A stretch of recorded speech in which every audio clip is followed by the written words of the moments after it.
Welcome to episode 050 of the Bit Beacon broadcast. It's a milestone episode today. I'm here, Kodax. Ravenheart's here.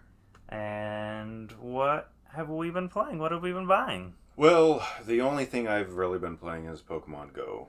Alright, it's been a minute since we've heard about your Pokemon Go exploits. So what's the craziest thing that's happened? Ben was talking about Pokemon Go last week, so I kind of felt like... He's taking over, yeah. Yeah. That was 2 weeks ago. Yeah, so it's been a minute. That's true. So we just started a new event. Okay. And it's Gen 8, finally. Right. The Gen 8 starters are out today. Yes. And I'm excited about that. They cannot be shiny, right? No. Even the Gen 9 starters aren't shiny yet. Oh, that's right. Isn't that wild that they released Gen 9? Mm-hmm. They completely ignored like Gen 8. Yeah. There's like 30 Pokemon from that generation in the game so far. It's pretty crazy. It's like they had plans to do Gen 8, yeah. And then Scarlet and Violet came out, and they're like, hold on, we got to pivot. Yeah, that is what it feels like. Yeah. And I felt that too when it happened. So you have 2 collection challenges, and then those expire in 5 days. Okay. And then a big, long... timed research that you have 30 days to complete, and it's one of those where you got to get 50 hearts with your buddy, collect catch 300, 150 different species, hatch 50 eggs. Fortunately, there's nothing in there that's like super out of the way, like raids and that kind of thing, or trades or rocket. None of that. It's just catching. I guess it's not that hard to get the buddy hearts. You can feed a couple poffins and be done pretty quick. Yeah, 50 is not that difficult. I'm kind of tired of everything being timed research. Mm-hmm. Yeah, they're really cutting back on the special research. Yeah, I feel like rarely is research special anymore. Right. It's almost always time. It's just, Pokemon Go is all about that FOMO. Yeah. Pokemon FOMO, that's what they should call a game. Yeah, Poke FOMO. Timed research seems to be nowadays reserved for Community Day and any event like Go even Fest. Sometimes paid stuff is limited, almost right? all paid. Yeah. Yeah. With this event, there is some special research. Okay. And it's one of those ones where you choose what starter, and then you're going to go on a different path. Okay. And it's 19 pages, this special research. 19 pages? Yeah. So wow. Yeah. So I'm kind of looking forward to that because it's been a minute since we've had any free special research. Okay. And I like those. You know how at the beginning of each season they kind of do something like this? Yeah. And this season seems to be centered around Gen 8. Okay. At least this 5-day event is. I don't know if I think they're going to continue into Gen 8. Because we haven't changed seasons in Pokemon Go yet, right? Just this week, I think. Oh, it did rolled start. over. Okay. Because I still have some limited research that's been available for I have to do 5 raids or something, and I have one more raid I gotta do. Okay. But it's been available for at least a month. Oh, that's probably one of those ones I It's finished, older. You probably finished it day 2. Yeah. But yeah, just playing Pokemon Go, trying to keep up with the timed research. Any raid shinies you want to talk about? I haven't gotten any raid shinies. Okay. I'm still rolling in shinies, but they're all mostly duplicates. Sure. I'm trying to think of the last significant one I got, and I can't think of it. Oh, I hatched a shiny Togepi that I needed. Nice. Because they had the community day for Togetic.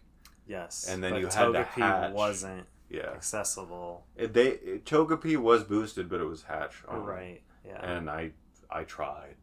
I'm shocked they haven't for special events something like that made them spawn in the wild. Right. Yeah. Right. Yeah, that's a good point. I mean, they appear in the wild in a lot of, not every mainline game, but some mainline games. The newer ones they do. Yeah. They obviously started out as hatch only, but yeah, in the newer ones, I really liked in Legends Arceus seeing like Togepi walking through the flowers. Yeah. Yeah, that good stuff. But yeah, that's other than that, I've been coding and doing software development. Honestly, I was telling you about this privately. If I sit down and start playing a game, it feels almost guilty, like I'm not doing what I should be doing. Sure. You know, and that's kind of just how it's been. Yeah. But I mean, not to get too deep into this, we'll talk more about it when Seraphim segment comes up in a moment. Sure. But like, don't you like worry that like if you don't give some time to yourself, you're gonna get burned out? You know. Right. That balance has never been a strength of mine. Sure. You're right, but I think the burnout happens more when, like if I have to scrap something huge. Oh, okay. You know, or like it hurts, a huge backstep, or I have to do a bunch of dark work and can't see the progress. Yeah. You know, that will lead to burnout quicker for me. Okay. I feel like than if I'm making progress and people around me are celebrating that progress. Right. That will keep me going. You know what I mean? Okay. But yeah, you're right. You're not wrong. It can. Yeah. Just sitting there. But the thing is that I'm just doing this in the time that I have available to do it. All my other time is I'm at work, I'm doing errands, I'm doing all, maintenance just came today. Yeah. Like it's every day is someone's calling me to do something. So it's not like I'm sitting there for 12 hours. Well, thank you for being here today. Yeah, of course. All right, before we jump more into Seraphim, let's talk about some purchases. I have been playing a lot of Genshin Impact 5.0 update, but I will save that for next week because there's a lot to unpack, and we've got a full episode here for you. A lot of news. So a couple purchases I've picked up. I have the new Famicom Detective Club game. This is called Emio the Smiling Man. And so a little backstory on Famicom Detective Club. Until recently, the Famicom Detective Club series was only 2 games for the Super Nintendo, or the Super Famicom. Super Famicom, yeah. And, or maybe, might have been NES, actually. I can't remember. They were Famicom. Right. They would have called it Super Famicom Detective Club. Maybe, yeah. So maybe it was the original Famicom. Yeah. So in Japan, they were these 2 adventure games / visual novels that released way back when, created by Metroid creator Hitoshi Sakamoto. Yep. And they were Japan only until Nintendo decided to remake them a couple years ago for Nintendo Switch. They hired mages to do the ports of the game. Not really ports, they're from the ground up. Like, they play 100% like the original, but all the art assets are no longer, pixel art and everything. Right, gotcha. So they're like modern visual novels with like, like animation and stuff. Like illustration, yeah, graphics, yeah. And I guess the sales were really good on that set. In the Americas, the 2 remakes were digital only. Japan did get a special physical edition bundle, but for the new 3rd game, which is kind of crazy that there's like essentially a sequel to a 30-year-old game now. This one did get a physical release here in the United States, so I picked that up, and it picks up, I guess, as if it's still like the late 80s or early 90s. Like it's still set in that time period. The same protagonist characters are the stars of the game and everything. You would think that they would want to keep the continuity of the setting. Yeah. But I mean, some games will do that where they jump forward 30 years later. It's their son. Everyone's got iPhones. Yeah. That ruins it. I think so. It's way more fun when there are no phones. They do that with movies a lot. Oh, I know. I hate when you're watching a show or a movie, then those little text bubbles pop up on this, and you like see their. It's the cringiest thing ever. I thought it was creative like the first time I saw it, but then like every show does it. Yeah. Yeah. No way. No thanks. Fun fact: this is Nintendo's first internal M-rated game. Oh wow. Yes. I just noticed that. For violence, blood, and language. Mm-hmm.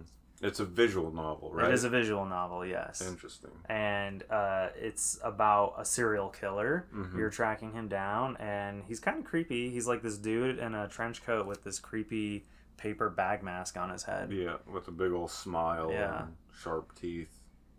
That's cool. Yeah.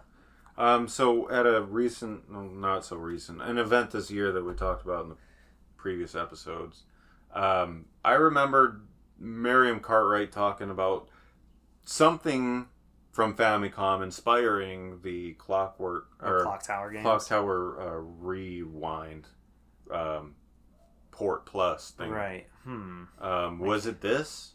I don't think so. Okay. No, I don't remember her talking about Famicom Detective Club. Gotcha.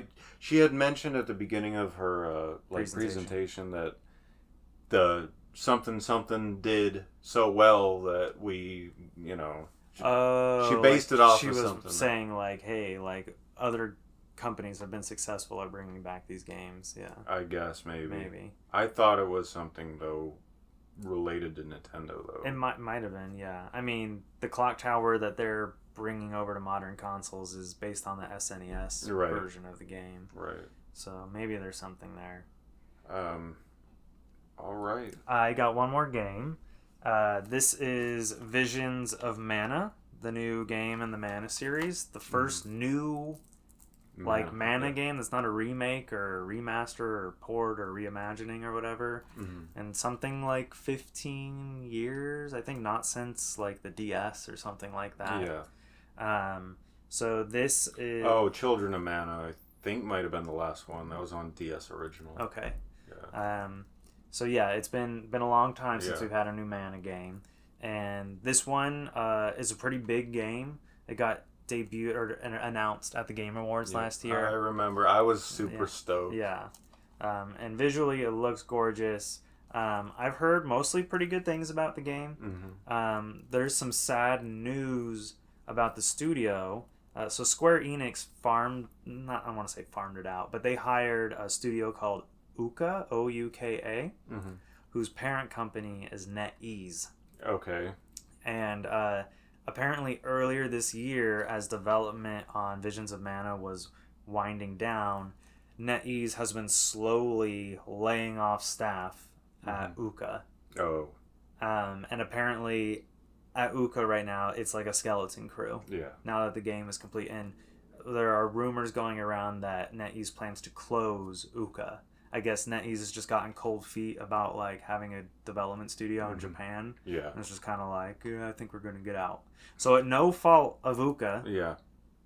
Just their Chinese parent company has decided, this was not as great of an investment as we thought. We're not making as much money as we wanted. So we're done. Yeah. So it could very well be that this is Ouka's one and only game. Yeah. Which would be sad because it sounds like it's a great groundwork for future Mana games. See, the thing about this kind of situation is that these people are all going to end up in other studios, you know? So it's not like, their work is dead forever. Like, these same designers, But they're going to be spread to the wind. They're going to, they're going to end up all over the place. Yeah, but they're going to be lending themselves to other people just like that. Sure, but like... Square Enix would effectively have to start from scratch again for the Mana series. I agree with that. And that's like given how sporadic those installments have been. Yeah. Though it almost feels natural for them to each be by a different studio. You know what I mean? Honestly, yeah, you're not wrong. But it's just like I know the Mana series has had like these ports, these sort of a remake game a few years ago. Yeah. And it seems like Mana fans are hungry and the games have been selling pretty well. Enough that Square Enix was convinced by the sales of those collections and remasters to greenlight a proper new Mana game with a big budget too. Yeah. And it's kind of a real wonder why they haven't Yeah. touched it. There isn't a bad Mana game. Like, Right. they are all good. Yeah. The one on DS, like, changed my life. Yeah. Like, for real. I don't know why this took so long. Yeah. According to the trailer, it looks amazing. Yeah. I'm eager to play the game. It's in like I think the Metacritic score is like upper 70s, low 80s, something like that, Yeah. which to me is not a bad score. No. And I don't know that Mana games have ever, aside from Secret of Mana, which Mhm. is like one of the most revered, Yeah. you know, people That's cite your it. Final Fantasy VII of that series. Yeah, exactly. They've always, had sort of a niche appeal, but they sell well enough that Square Enix occasionally makes a new game. Yeah. But I don't know. So I do hope that this isn't the end, again for Mhm. Mana. It's not going to go back on the back burner. Again, the studio closing or like scaling down has nothing to do with Visions of Mana or Right. with sales. Right. This is something that Ys has been just doing to the studio for the last several months, which Yeah. is just unfortunate and sad. I hope this game is successful and wakes up Square Enix. I hope so too. This is obviously the first installment under the new CEO. Yes. And so hopefully, like, it catches his attention. I hope so, yeah. And with my purchase at GameStop, there is an exclusive steelbook. Dang. And it is one of the most gorgeous steelbooks Yeah. I have ever laid eyes on. As it should be. It is like solid gold. Yeah. And it's just got this almost like, what would you call that? Like it's white, That's just an illustration. No, I know it's an illustration, but it's like they suck the color out of the illustration, so it just appears like white, like not sepia, desaturated. Oh, okay. Desaturated. I guess, sure. So, anyways, the whole thing has this golden look to it. Anyways, it's just I'm in love with the steelbook. Yeah, it's a good one. I'm just absolutely in love with it. And apparently most GameStops did not even get them. Mm-hmm. I've heard from some people who live in other parts of the country and their GameStop, they went to go pick up their pre-order and GameStop was like, they never sent us any. Yeah. My GameStop got 6, and someone there told me another local GameStop got 6. Oh, okay. And they only had 4 pre-orders. Jeez. So they got more steelbooks than they had. But most of them were really scratched up. Mm-hmm. So they did let me go through them and pick the one that I wanted. Why are the best ones so freaking rare and in short supply? These steelbooks are listed at, like, people are trying to sell them for $100 on eBay. Yeah, it's crazy. Yeah, I'm not surprised. I kind of regret not also pre-ordering the Xbox version. Yeah, so I can get a second steelbook. Because is the steelbook different or the same one? It's the same. Yeah, it's just Blu-ray size. Yeah, gotcha. I can't remember if this game is coming to Switch or not, but they did not have a steelbook for Switch. There is a PS4 version of this game, physically only in Europe and Japan. Okay. For whatever reason, it's digital only here. That seems to be a trending thing here in the Americas. Companies are just putting out PS4 version digitally. Maybe physical sales are better overseas. Yeah, it's weird because Europe will get more PS4 games physically than they do Switch games. Mm-hmm. But here in the States, we get more Switch games physically than over in Europe. Yeah. It's just a market sales thing. Weird. Yeah. Right. Inside the steelbook, I didn't open it up because I have it like in plastic and all kinds of stuff, but it's got all the main party characters, like kind of giving them like a little slice of the steelbook up and down, and those are in color. Yeah.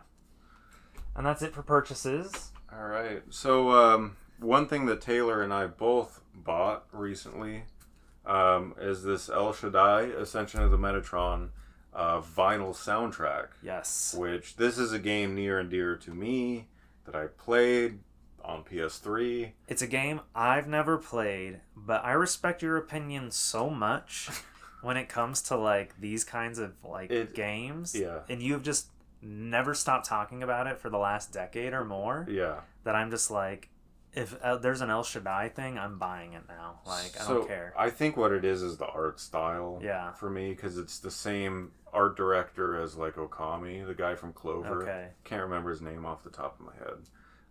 But yeah, so it's I describe it as a 3D precision platformer. Okay. With strategy beat 'em up mechanics. Interesting. Yeah. Yeah, I've heard it uses like almost like a weapon triangle sort of combat. Yeah, it's about counters, I like guess. Extremely essential that you use it. Okay. Because you will get like KO'd Yeah. real quick if you don't know what you're doing. People say its gameplay is not necessarily its strength.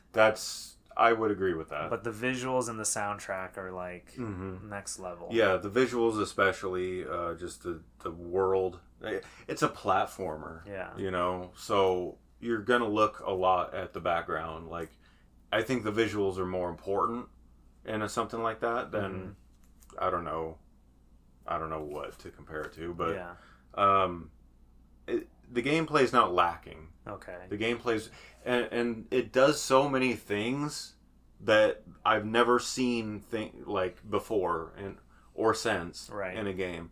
Like the way it does game overs, when you die, your eyes start to shut and it's a camera filter, so it's like you see like an eye closing on your screen. Okay. And you have to rapidly tap L and R to get the eye back open. Wake yourself up almost. And then when you do, he stands up and goes, "Everything's fine." Oh, okay. And is full health. And that gets harder to do the more you go down. To the point where it's like, okay, this is impossible. Yeah. So that's how they handle and I've never seen something like that. Yeah. Like, I don't know another example. And then again, the visuals, it's very abstract. Seraphim draws a lot from El Shaddai. Okay. And other games, but El Shaddai. If I had to point to like my geometric expressionism, like where did that come from? This is the only thing I can think of. Yeah. And one of the other characters tells you at the beginning of the game, right as you start, if you're good, you can do it in 7 hours. Like, in like conversation dialogue. I thought that was cool. And so, it's probably a ripe game for like speed runs. Okay. But it is difficult, especially when you get far. It starts getting, the precision platforming starts getting way out there. So does the character control real tightly, or is it a little like No. Not as nice as you'd like it for a platformer. Other people might have complained about the control scheme and stuff. I didn't have an issue with it. Okay. I thought he controls pretty well. When it comes, I mean, like, so you got platforming, and then you'll get to bigger platforms that have large battles. Okay. And you kind of have to have a control scheme that works for both of those. So is that kind of the rotation of the game? You do platforming, battle, platforming, battle. Okay. Yeah, and getting to the end feels like, oh my god, I made it. How is it? Like, if you die, do you like restart the whole stage, or do there checkpoints, that kind of thing? There are checkpoints. Okay. They're not super common. Okay. There's maybe 2 in each level. Is there one right before the boss, or is it like... Oh boy, I'm trying to remember. Yeah, this is like 2011 yeah. we're talking about. I remember there was a lot of backtracking just because of how scarce the checkpoints are. I can't remember. I want to say it does make you backtrack a little bit and before the boss. Like, you don't get to just go right in. Yeah, that's fair. It's a choice. It's a game made for people who do like some difficulty. Okay. It's not super accessible, I'd say. It's not the most accessible game that I've played. But I love it. It's gorgeous. Like, and it's just abstract. Like, they just did whatever they felt, for the stage environment and stuff. And then along with the vinyl soundtrack, which I believe is 2 vinyls. Yes, 2 discs. Yeah, that's crazy. And that is this Shikishi board, which has a print of... it's a pre-printed illustration. No, I'm trying to think. The character's name is Enoch. Yeah, dude, I love this game. It has a print of his art, and then was the signature Yeah, the signature is the director of the game, Yeah. the creator of El Shaddai, it's actually manually signed it. Yeah. So yours is actually, I think, maybe in a different spot. Oh, is it really? Yeah. That's cool because then it's Yeah. like everyone got a little different. I mean, Right. he posted photos of himself signing them all, Mm-hmm. and yeah, you can just see he's got. I think they made 400 of these Shikishis. Yeah. And for anyone interested, the record company who produced this set and provided the Shikishi board is Wayo Records. That's Wayo Records. They're based out of France, I believe. And this was a very reasonable $50. Oh, heck yeah. Yeah, to get a signed Shikishi from the director. Double vinyl album with like crazy like colored pencil art like cover and the Shikishi board. They mailed these Shikishis to Japan for him to sign. Yeah. They mailed them back. And that $50 is including shipping to the United States. It blows my mind that it was $50. I would have paid $100. Oh, I mean, don't tell Wayo Records. But yeah. No, if this was $100, sign me up. Like Yeah. I would, yeah, without question. So I knew you were a big fan. So when I found out about this, I was like, first of all, I was like, how did I miss hearing about this? Yeah. And then I was like, Rick, you need to jump in on this. This is like your game right here. Yeah. You know. I should mention too, El Shaddai has a somewhat of a sequel. Yes. It's set in the same universe. That's The Lost Child on PS4 and PS Vita. I think it got a Switch port as well in recent years. That must be more recent. Yeah. Really good game. The Vita version crashes. Yeah, I've heard that from you and other people online. Yeah, but it's like save often because you're gonna have to reload. Yeah, it's I love it. Yeah, like there's a lot to complain about. You know, like the 3D graphics are like made for like original DS or something. Okay, like they're very low quality, but it also that kind of lends itself to. I guess just like an atmosphere, you know, it feels homely. The creator of this series seems like the guy who doesn't really care what people want. Yeah. Oh yeah. Doesn't care about for people's expectations. Yeah. And just does what he wants to do. You're 100% right. I get that from him big time. I follow him on Twitter as of recently, and he's got a new game coming out that is apparently also connected to the El Shaddai universe. Really? And it looks weird. Yeah. Like, and not in like an appealing weird way, but I'm just like, it looks, I'll have to show it to you when we go on break. But like, I don't know what's going on. I don't get it. But he's coming out with a new, it's not what you'd expect. It's not like something that looks like El Shaddai. It looks like this really cartoony looking thing. To be fair, El Shaddai being a precision platforming strategy beat 'em up has nothing to do mechanically with Lost Child, which is like a dungeon crawler, right? Dungeon crawler, turn-based JRPG. Yeah. Like monster collecting and stuff.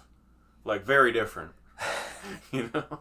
But like I could sort of see like how that could be connected. Whereas the thing I saw, I don't even know how to explain. It's like there's rockets, some little cartoon animal flying around on a rocket, and I'm like, I don't know what's going on.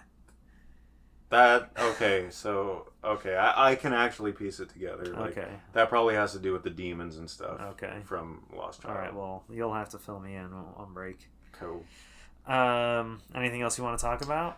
Should we jump into the news? Well, Seraphim. Oh yeah, Seraphim update. Right. Seraphim update. So I am at the point where everything in the gameplay scene has been reformatted and is loading, like, you know, progressively, I guess you'd say, procedurally. Okay. I don't know what you'd call it. Is this like a milestone? Yeah, this is a milestone, but the amount of debugging I'm still involved in is still ongoing. So it's working, but it's buggy. Yeah, because I mean, anytime you write new code, there's going to be debugging. Okay. So I'm still discovering things that aren't working the way that I want. Sometimes it's not something that breaks. It's a complete loop, like logic loop. Okay. But so it's not going to throw me an error message. But my thing didn't pop up the way it's supposed to, so I got to go find like why that's not happening. Exactly. So there's a lot of that still going on, mostly with the player mechanics script, which handles the health meter and the ammo meter, as well as all the controls. The meter at the bottom that stores your energy for attacks, and then the character's animation, because that's all related to your controls. That when you are going to use one of your special shots, he puts his arms up. It's a lot. Yeah, the animations, character animations, are really involved with the control scheme. Okay. So that's all handled within the same script, and it's that script that is 60% of like the issue, and that's a fairly really that's causing issues. Well, that code just needs to be debugged. Oh, okay. Because that's still the most recent kind of. Started that one, moved on, came back to that one. So that one's still pretty, like, got recent code in it. Okay. Everything else, except for the power-up environments, which is a whole separate milestone for me than just the gameplay scene. Because those, have huge animators in them, big 3D files that have to, be redone. A whole world of particle systems. Right. Each one has its own like ecosystem of particle systems and animators and all this other stuff. But the gameplay scene, even the power items that fly by, those are spawning. Those are like loading and spawning and then unloading as necessary. It's just if you shoot them, it just explodes and doesn't load the power-ups. Okay, gotcha. How long have the power-ups been, like, detached? Well, only when I started doing this overhaul. Oh, okay, I kind of moved them into a separate scene. Okay. Because the hierarchy in the scene is, like, massive with those in there. So after taking those out, I can easily find my way around the gameplay scene. Because there's, like, a lot less, objects and stuff. So that has taken about 2 to 3 weeks now. We haven't. It's been 5 weeks since your last appearance, I think. Yeah, I think you're right. So you had time to. That's cool. That's where I'm at though. Okay. I'm on the verge of moving on to the map scene. Nice. Which is that has the leaderboards and that has a lot of stuff in it too. That is going to be a pain in the butt. I think I'm just going to spawn the whole leaderboard as one object. I don't think I'm going to do each entry as a separate spawnable item. I think that's just going too deep with this. I think it's going to do just fine loading the whole thing at once. Is there any development work upcoming that you're excited about personally? You get to getting back to animating my opening. Okay. That's where I'm But you're doing everything until you get to that? Yeah. I put that everything's bookmarked. I know where I left off. Okay. But I'm not doing any creation until I get everything working. Okay. Going back to that fateful day when we talked to Limited Run, Doug. Yeah. Douglas Bogart. Yeah, he likes to go by Douglas. From Limited Run. No longer works there. No. He actually started a new limited print company. Oh, he did? Yeah. Interesting. Yeah. Very small scale stuff. You gotta fill me in more. Yeah, on that. I will. I think they've only done 1, maybe 2 games, but you still have that relationship with him. Yeah, that's true. Yeah. Anyways, though, when we showed him the Vita dev kit, and I was just loading way too much at once, and didn't I had just gotten it running on the Vita, not Vita hardware, very recently before that, so I don't think I even saw that it would be that bad. Yeah. Maybe I launched it once and I'm okay, well, it takes a long time. But then when you're standing next to the guy and he's you're waiting, like, oh man, yeah, you're like, oh, this looks so dude, it's bad. a miracle that you got that build out in time for PlayStation experience to begin with. Yeah, it's true. As playable as it was, that had the even power with the ups. load time. You remember how you were getting confused with the PSM Seraphim? Yes. And you thought that had power ups. I'm pretty sure that's the build you were thinking of, because that one did have power ups. Okay. And fortunately, despite how like ugly and pathetic it looked, everything spawning all at once and spawning too much almost crashed the hardware. Yeah. And that was the dev kit, which was even beefier than the regular. So I knew I had problems. Yeah. Like I spent the rest of PSX like at home. I'm like, I'll come back. I'll come later. I'm gonna run home and fix some code and then come back. Yeah, I remember there was one day, I think the last day of PSX, you showed up like super late. Super late. I was you were there for like an hour or two. I was just at my computer fixing code. Still didn't get it, obviously. Right. I was just scaling down textures and cutting them in half, scaling down like references to objects and stuff like that, thinking that that's going to help. But anyways, he did get to see Doomstar. He did play out that day. Okay. Yeah, and he commented on it too. I mean, Doomstar is your favorite power. Chef's kiss. Yeah. But anyways, so that's where I'm at. Cool. Looking forward to getting back to like actually making a game than just reworking stuff I've already done. I know it's a curse to estimate how much more of that you have ahead of you, how much longer you'll be on it. Mm-hmm. I don't even know if you want to speculate. No. Okay. Moving on. Not yet. Okay, so we're gonna jump into some stories. Yeah. Sound good? Okay, so our first story has to do with Argonaut Software, whose name you probably don't know or remember. But after effectively being defunct for the last 20 years, Argonaut has returned from the grave, and they're bringing an old friend with them. Yes, Croc. The early PlayStation platforming icon. I mean, he's iconic to me. Yeah, he's iconic to me. He is iconic. Okay, he's an icon. I refute your mention of him not being iconic. He is back too, along with Argonaut, in a remastered version of the game Croc Legend of the Gobos. Yep. Is that how you pronounce that? I was corrected in middle school in that it's pronounced Gobos. Gobos. But there's two B's in it. Yeah. So it looks like Gobos if I'm going by like English. Yeah, how it should be pronounced. Right. Yeah. So Legend of the Gobos. Okay. You know the Gobos, right? They're those little furry guys that you're saving. Yes. Yeah. And it's coming, this remastered version of Croc is coming to all major platforms, PlayStation, Xbox, Switch, and PC. Excellent.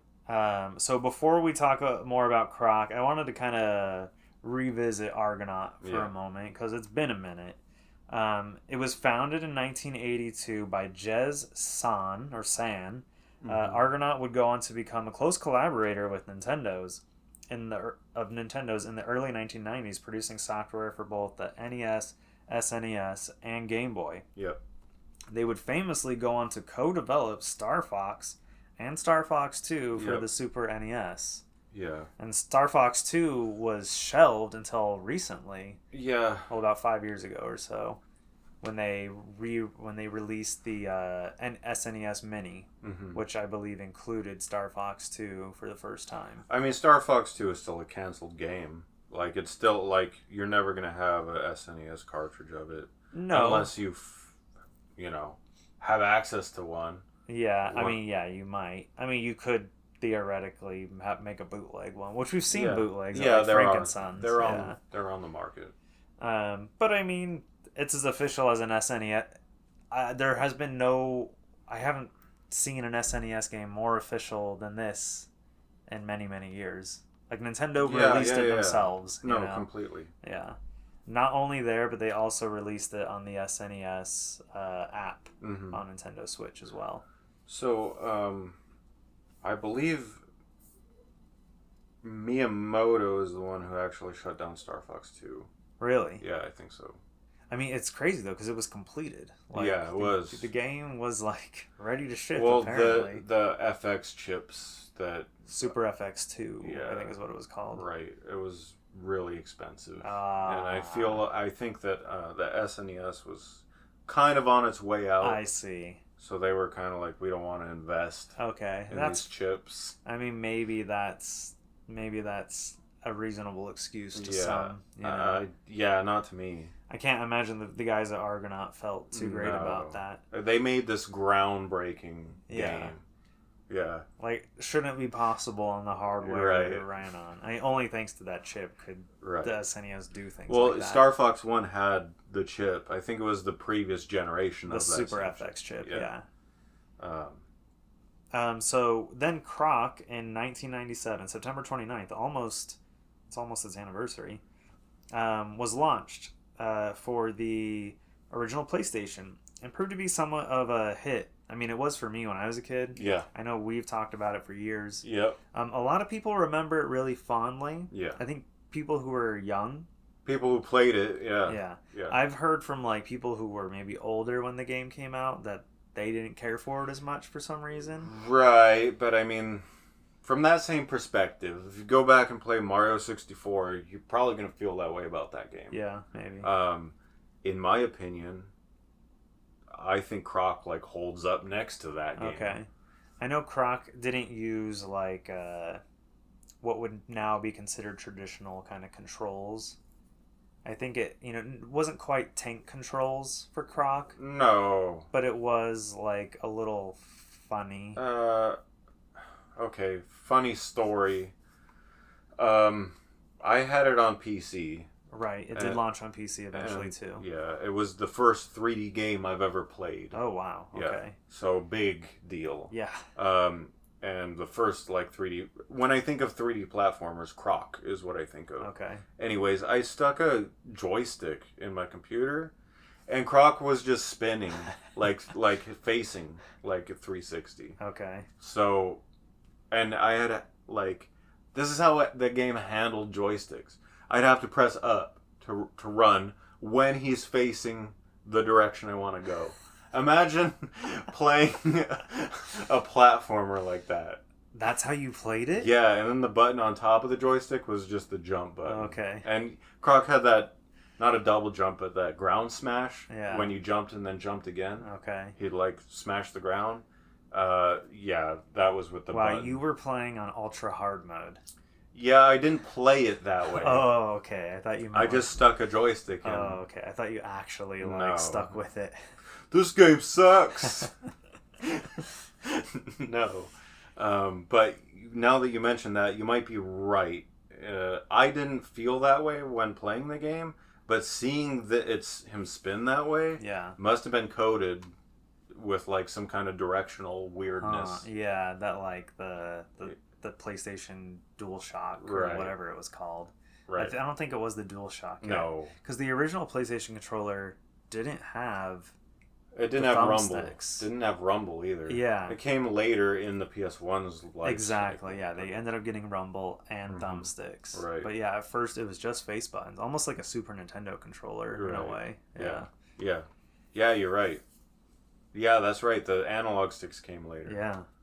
Which is crazy to think about. Well, Nintendo 64 came out.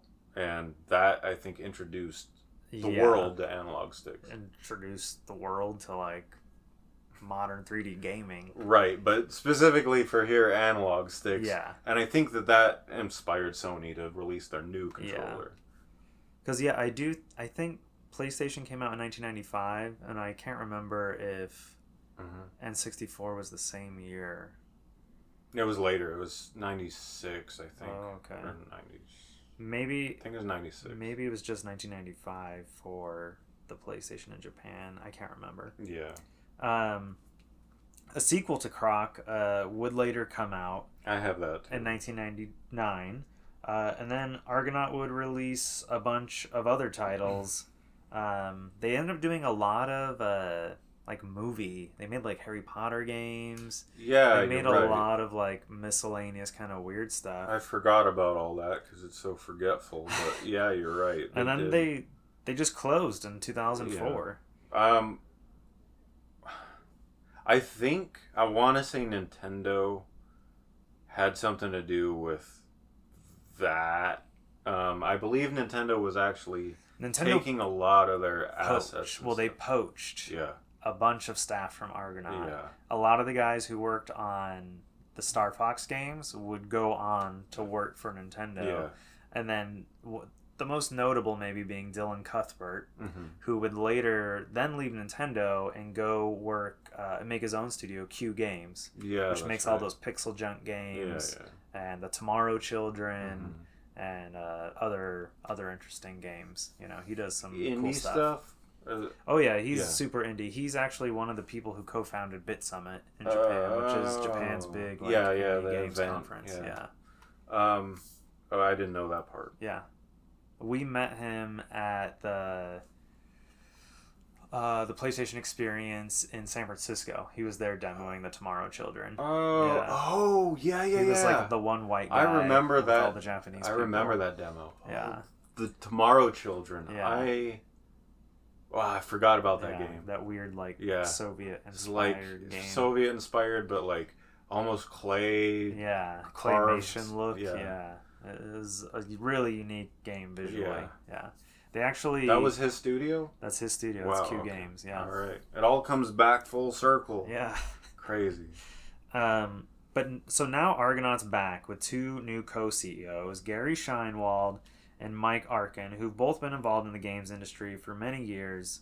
And I've got a quick statement from each of them about the sort of refounding of Argonaut. So Gary Scheinwald says, I worked closely with Jez, the founder of Argonaut, on the design and production of Stargalator, Argonaut's first big hit back in 1986. So to take up the mantle of relaunching Argonaut games nearly 4 decades later brings me full circle, and we have further exciting announcements in the pipeline in the coming months.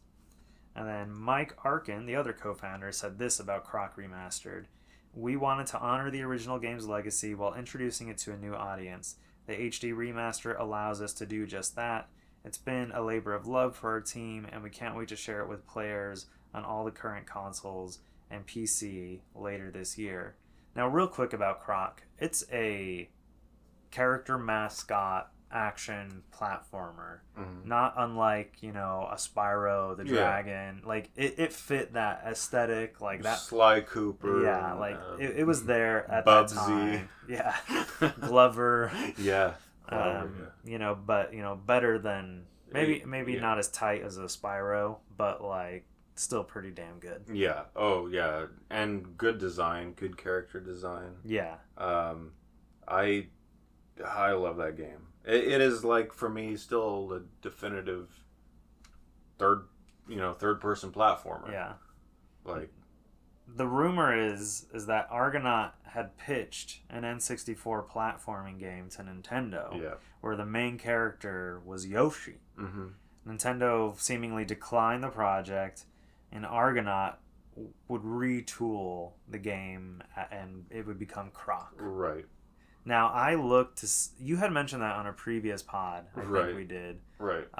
And I took that as, like, gospel, but I could not find any definitive source. I think people's interpretation of that story is maybe a little embellished. Yeah. I think it's not like they had this whole game that they pitched to Nintendo. I think they pitched concepts to Nintendo and recycled some of that when they made Croc.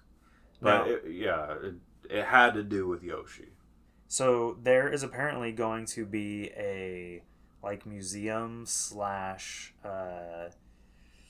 documentary included with Croc Remastered. Cool. So it may, and there's going to be all kinds of behind the scenes, concept stuff that we've never. So it might be that we actually finally get the answer to this story. Yeah, I will say that for Argonaut coming back, this is the best first move they could have done. Yeah. Is bring Croc back. And they're bringing back the first game. Right. That could mean they're bringing back Croc 2 later down the road. Assuming this does well, I bet you that's what comes next. And I have Croc 2 loose disc.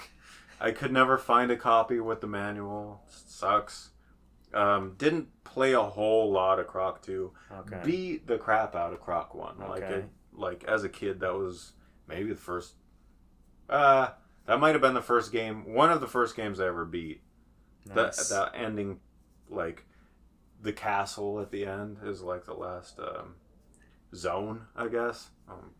I'm just ranting now. No, it's good. Oh man, the bosses in those games. My first boss battle was the Lair of the Feeble.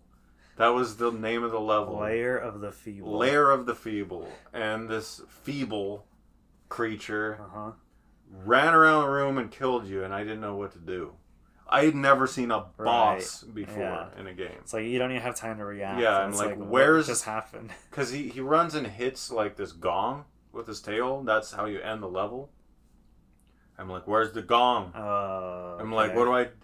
This is the end of the game. Like, I keep getting killed. And I remember having dreams about this like boss room where there were some like scaffolds or platforms up overhead that I didn't see. And I'm like, and then I went and checked the game, and no, that wasn't the case.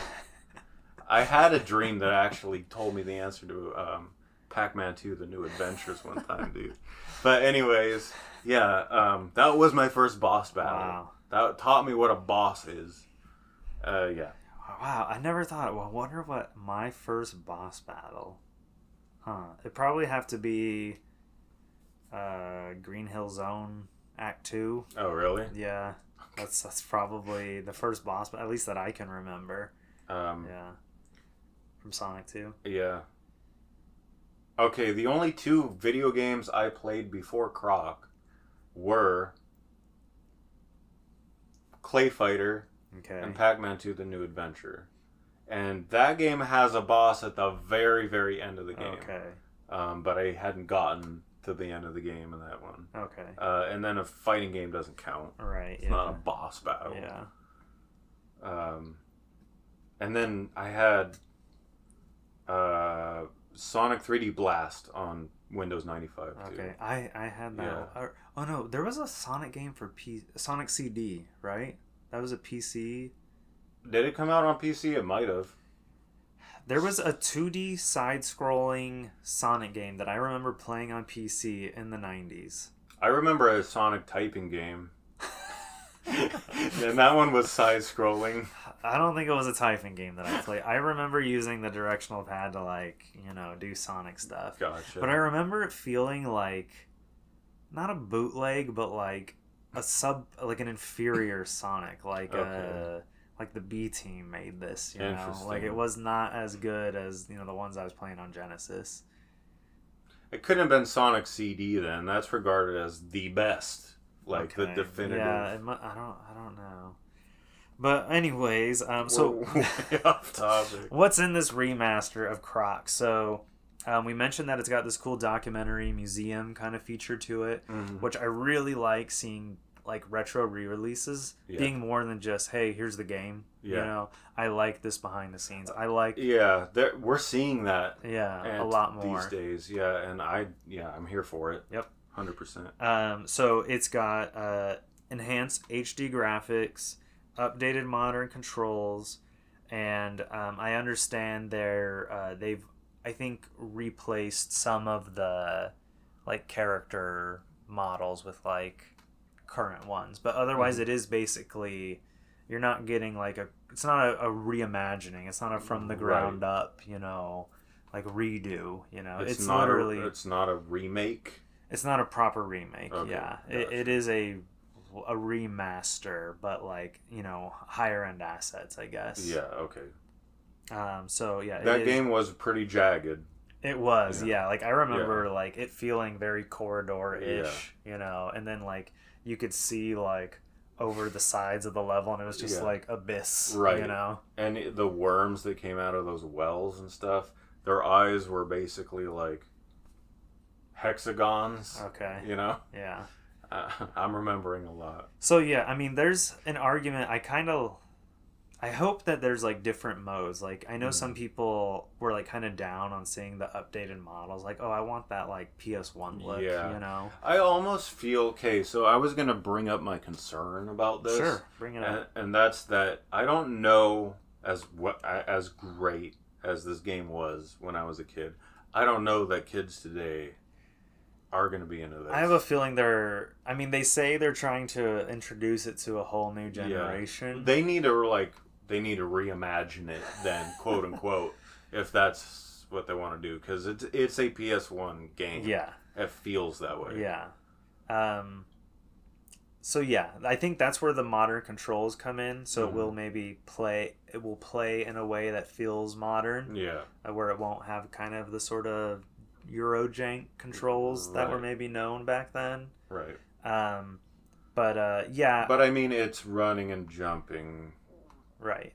You had one attack, and that was I think if we're being realistic, this game is targeted at people in like their us. late 20s to mid 40s probably, who, were teenagers, little kids, young adults when Croc came out. You're probably right. But they are talking about a new audience, and that kind of contradicts what you're saying.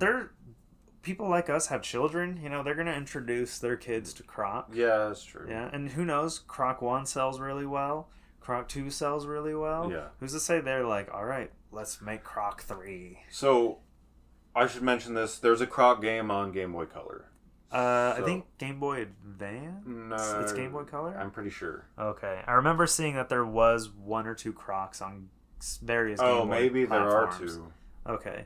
Because I think they ported Croc to Game Boy Color. Yeah. And then I want to say there's maybe an original Croc game on Game Boy Advance. That might be correct. But it's not called Croc 3. Right. It's got a different subtitle. Yeah. So it's a little bit of a franchise. Yeah. There's 4 titles. How easy would it be for them to include the Game Boy and Game Boy Advance game in one of these? Super easy. Yeah. That'd be great if they did that. So, I mean, I spent a lot of time playing Croc. You spent a lot of time playing Croc. Did you have a PS1? We did. So, funny story. We got a N64 for my brother's birthday one year. And I guess he just wasn't into it. And so... Your brother? Yeah, we returned it to Costco, and I know imagine returning an open console that we've been using for the last 2 weeks. We return it to Costco, and then she comes home with a PS1 instead. So I briefly had an N64, and then we moved over to being a PlayStation family for the longest time, too. And then, we got real deep into Croc. We had both of them. We had, all the Spyros. And, we'd spend our weekends just sitting there, taking turns, passing the controller back and forth, doing stuff, So, Croc...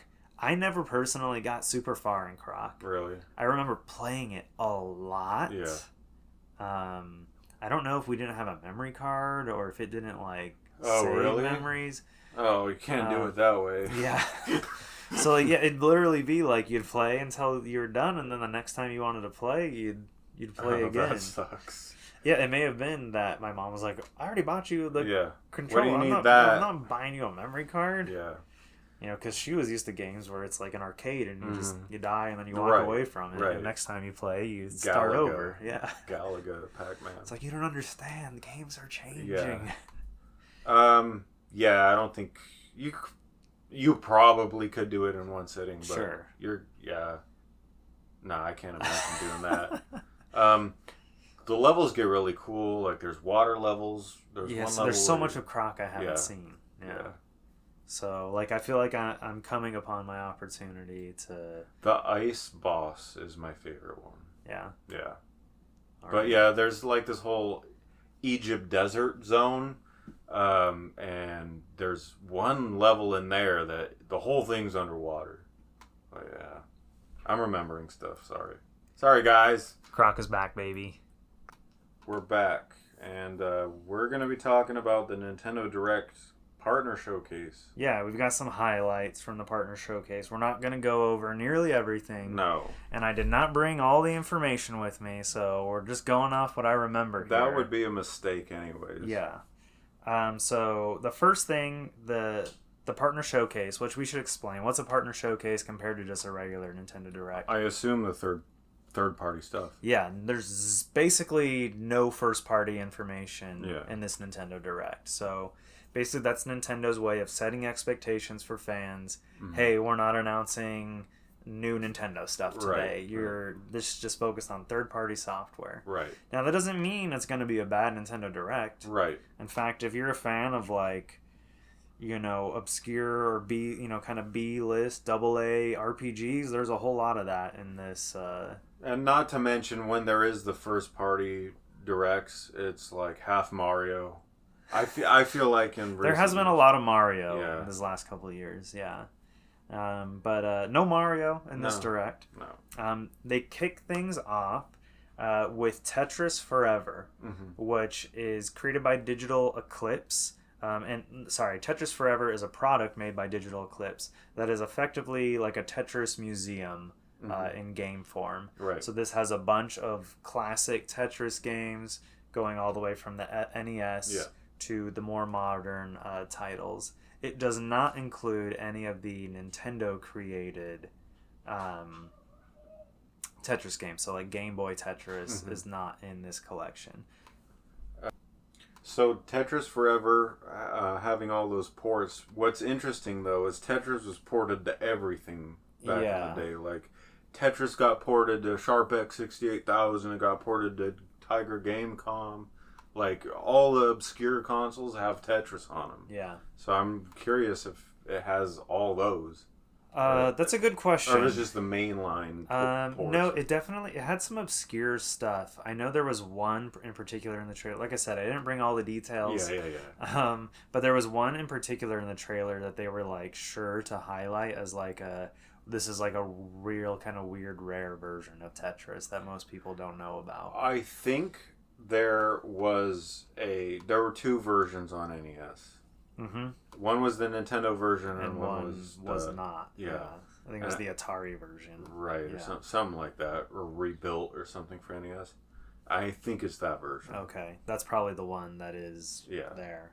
But yeah, there was, and like they're not just highlighting like straight ports of Tetris. They're also highlighting games that are like modified versions of Tetris that have like extra stuff going on that like regular Tetris doesn't necessarily have. Like fan mods? No, like there have been various like evolutions of Tetris over the year that added in like different mechanics that don't always make it from one version to the next. They're not like pure Tetris, you know. Right. Oh, gotcha. Okay. Variant Tetris. Yeah, variant Tetris is like official Tetris products. Right. Yeah. But like, you know, alternate versions of it that had new mechanics. Gotcha. I wanted to mention too that Tetris on Genesis goes for, it's really expensive. I think it's like $6,000 last I checked. For a loose cart. They had to cease production of it. Yeah. With the really rights early. battle. Yeah. Like really early on. Yeah. So what was on store shelves initially is all that exists. Right. And yeah, it was because the company that developed that game had the arcade rights, and they thought that gave them console rights, but it didn't. It didn't. Yeah. It's a long story, but you know, that's a super rare version. And so what's cool about Tetris Forever, as the guys at Digital Eclipse, they do these really nice museum style presentations of the game, where it's not like there's like the Croc thing is going to be like, here's the game, and here's like some, in the menus you can access some, you know, behind the scenes content. Yeah. The way that the guys at Digital Eclipse do it is they like really integrate all of that together. It's like you're in the museum going up to the different like games inside the museum. I like that. And there's like an interactive element. You can almost play a lot of times with like commentary with the games too. Oh, okay. But they also have documentary style stuff. And do they have like photographs and yes. Yeah. Cool. And they've done a few things in the recent years. They did the Karateka collection or Karateka collection. That was the old karate game, right? On like NES. Made by Jordan Mechner, the guy before he made Prince of Persia. He made Karateka. Oh yeah. Yes. Okay, yeah, that's right. And then they did another one recently about Jeff Minter. Llamasoft, the guy who's been working in the games industry since like the Atari days and super prolific back then, and even still makes games today like Tempest, and stuff like that. And that came out earlier this year. And now their next lineup in this series, sort of pseudo series, is Tetris Forever. Mm-hmm. And they showed off. There's going to be a full documentary with Alexei and Hank. Alexei, the creator of Tetris. I do love how involved he still is. Yeah. And so, anyways, should be a pretty cool product for Tetris fans.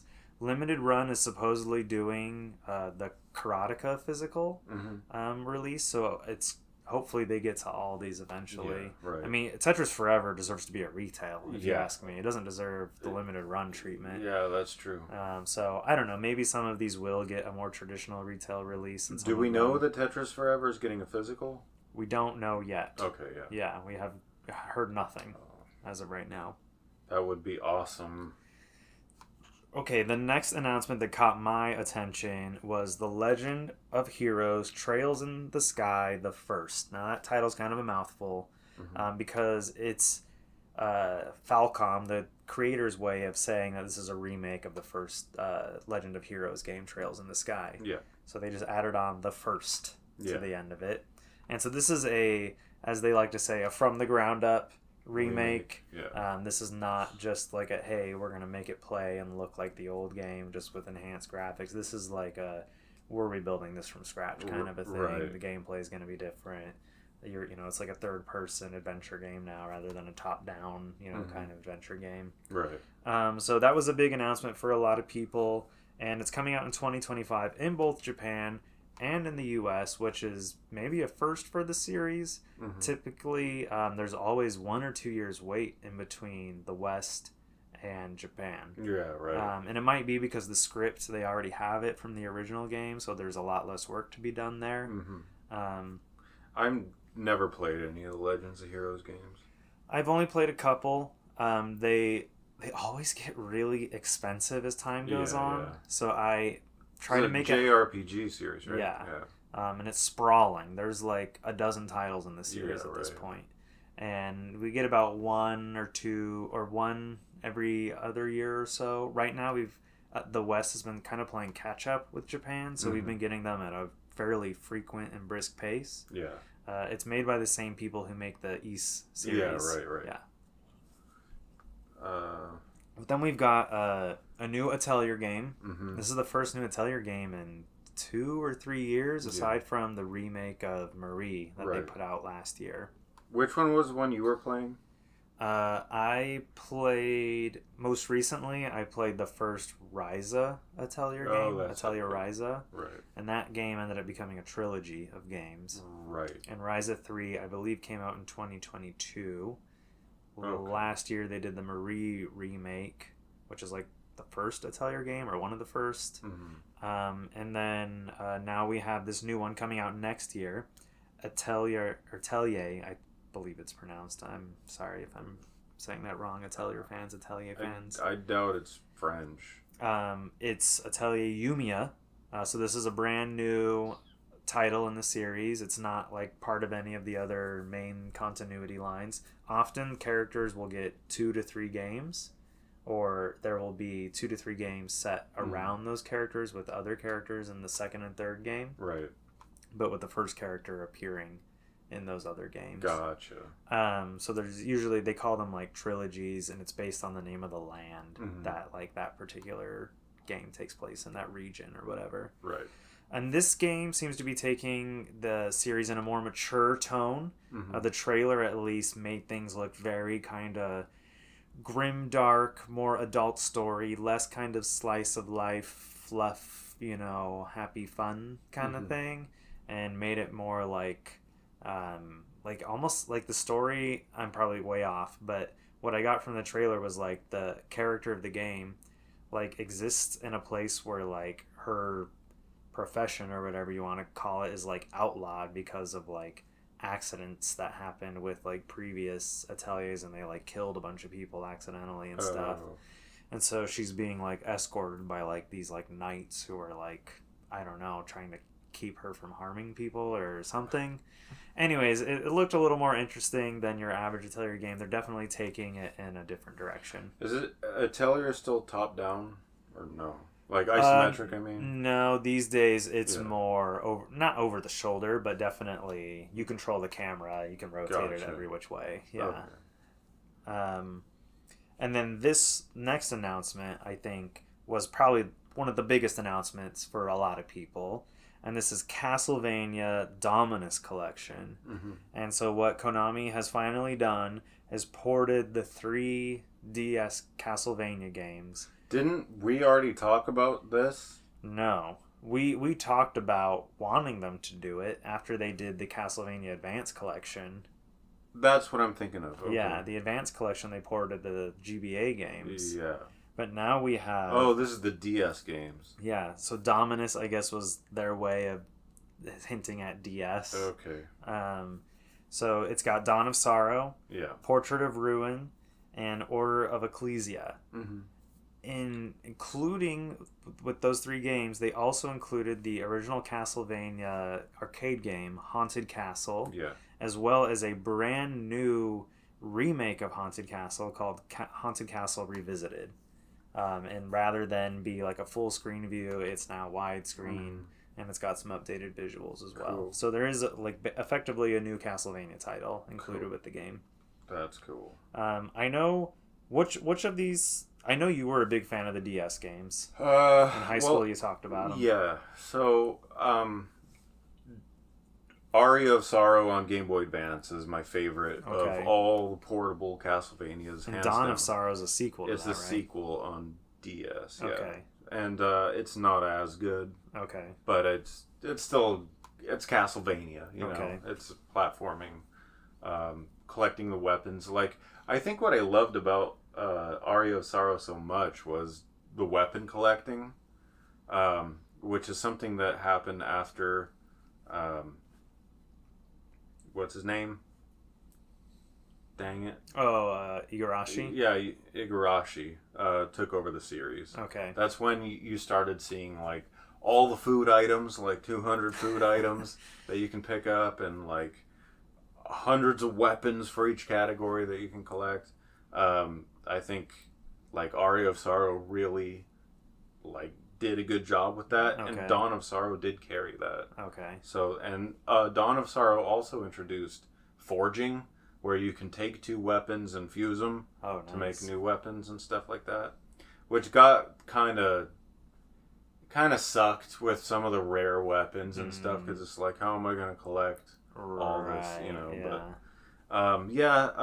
But I mean, I think I've talked about this endlessly before, but this game, its art was done by a hentai artist. Okay. Dawn of Sorrow? Dawn of Sorrow, yeah. Okay. I know all 3 of these games each have a different artist that did the art for them. Yeah. Portrait of Ruin had like the most generic kind of looking artwork on it, I noticed. That's right. That's when they started going in the new style direction that they went in with, like, was that game on Wii, I think? Wii or Wii U? Shadows or something like, I forgot. Okay. Chronicles? I don't remember. Okay. Chronicle of Shadows? I don't... Hell if I know. It was like this whole newfangled art style that didn't look anything like any of the old Castlevania games. All right. But I mean, like, in-game, it probably doesn't look that far off. No. Yeah. I think Trevor Belmont still looks just like he did in, like, Curse of Darkness and stuff. Okay.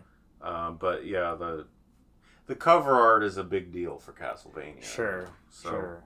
And then Order of Ecclesia, that also has some pretty unique cover artwork, too. They definitely stepped it up, I believe, from Portrait of Ruin. Do you know who you're playing as in Order of Ecclesia? It's a woman, I believe. No, I kind of... Or at least on the cover, it was... It probably is. Okay. I know there was one. It looks almost Bayonetta-esque, the character design.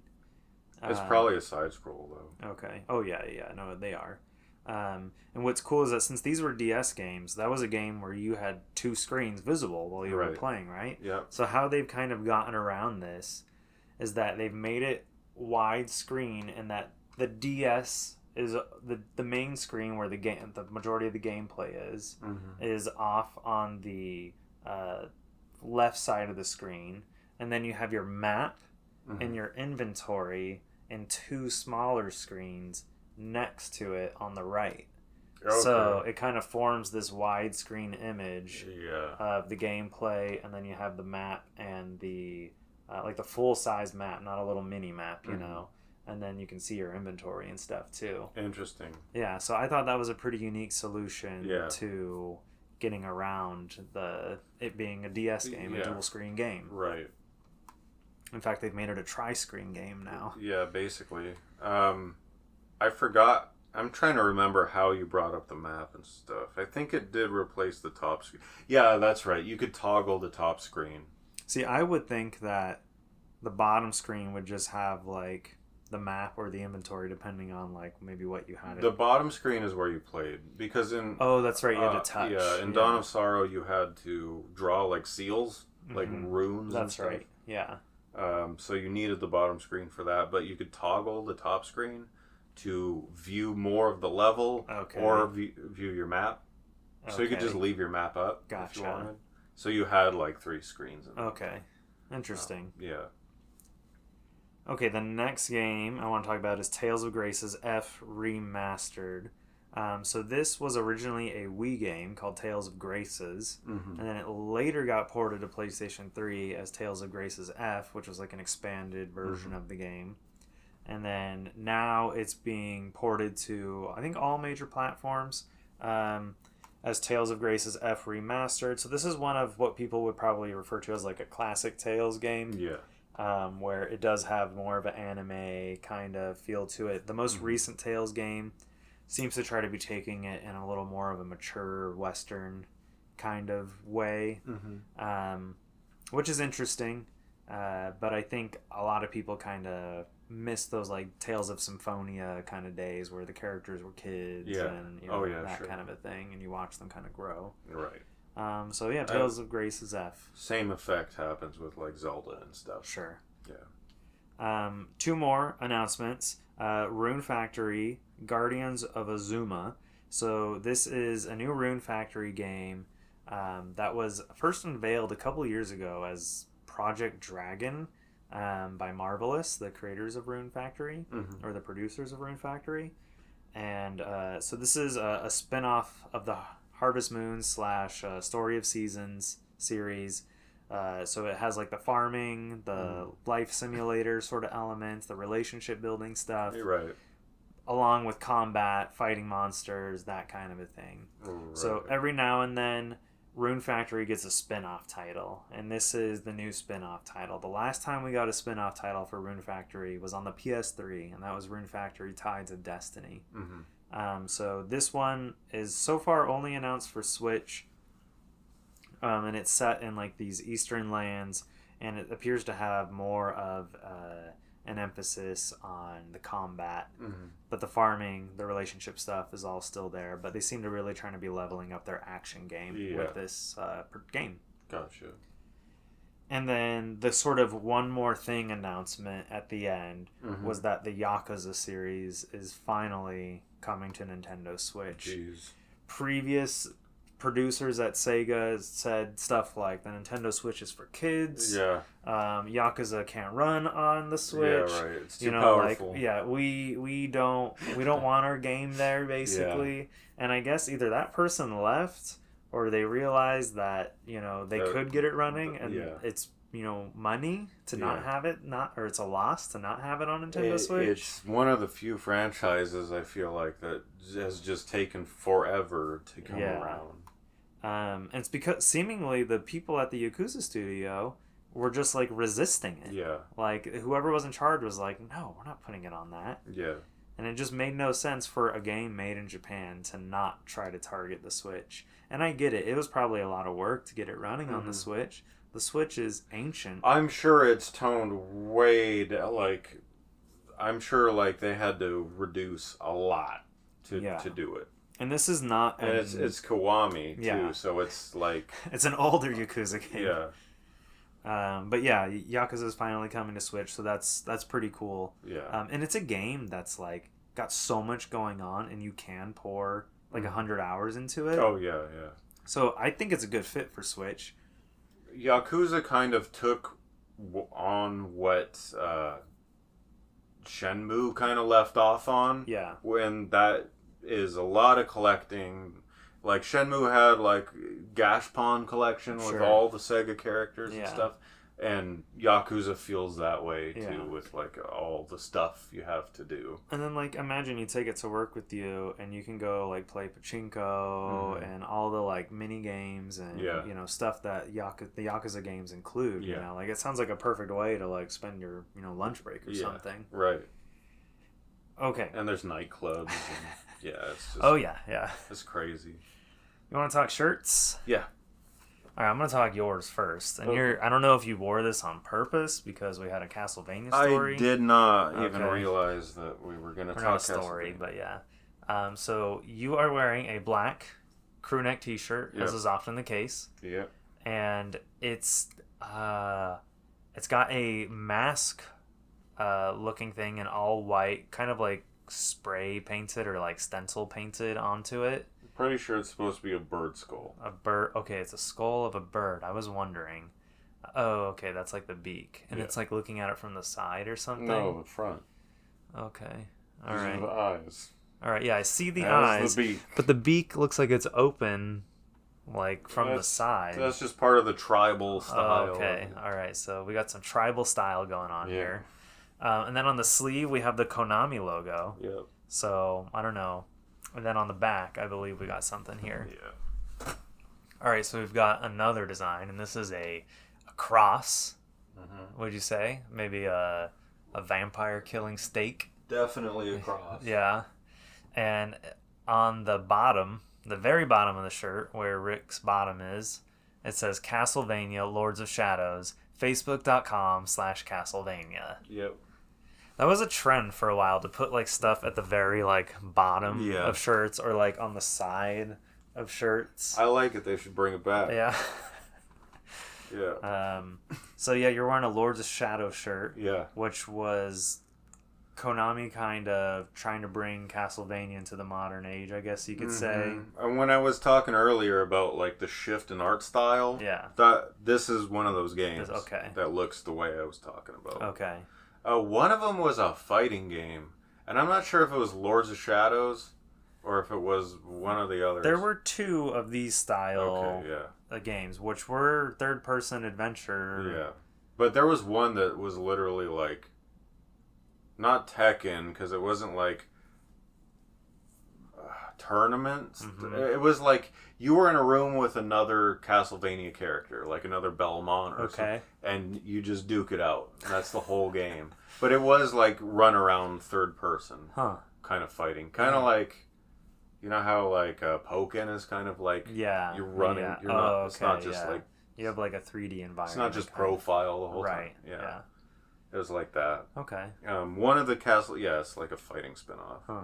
I'm not sure if it's Lord of Shadows or if it's one of the other ones. Anyways.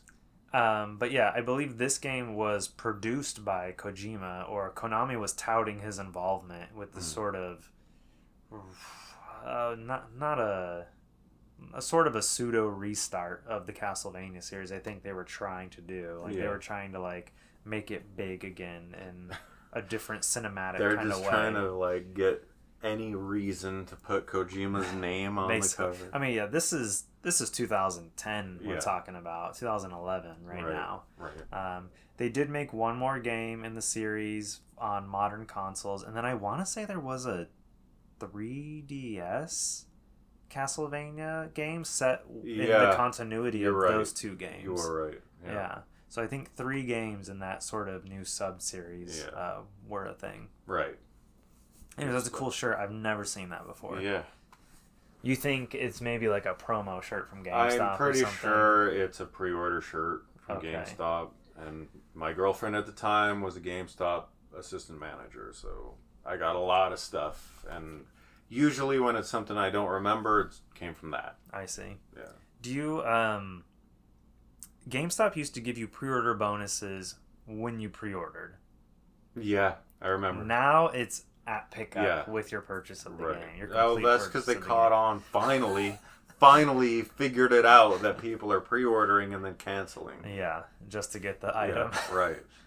I have had some instances where like there's been like something when you first pre-order it, and then Mhm. something else when you go to pick it up.